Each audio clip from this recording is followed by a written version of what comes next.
The lost art of conversation. Conversation at the dinner table should be light and entertaining, and depending on the size of the table governs how many guests you'd be able to interact with effectively. So regardless of where you're sitting, your responsibility when interacting with other guests at the dining table are going to be to the person on your immediate right and your immediate left. And then, of course, across from you as well, directly across, and one to the right and one to the left. That way you have an interactive conversation going.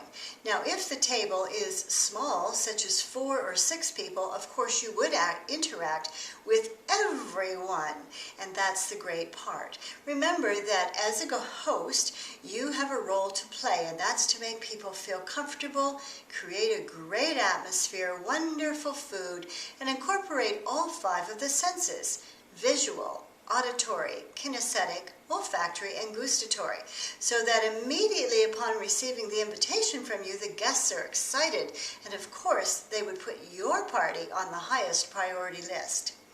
As a guest, you also have responsibilities. You would want to arrive on time, always bring a gift, and make sure that you are positive, entertaining, and helpful.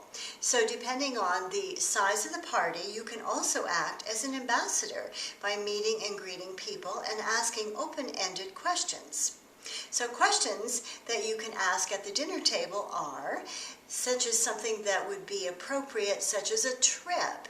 I understand you recently came back from Europe. Tell me about some of the highlights on your trip. Or, I understand your new parents, boy or girl, and how old is your baby now and what magical things are they doing? Because of course that's what's important to them. And what if they're talking about a subject that you know nothing about? Well, I'll often say, that's fascinating. Tell me more. They love tell me more, and it's going to give you some information that you may not have acquired. So make sure that you do some reading, as well as a little bit of work on the internet to know what's happening in the current affairs, but always, always, always focus on the positive things, because life can be overwhelming at times. I'm Gloria Starr, International Business Coach.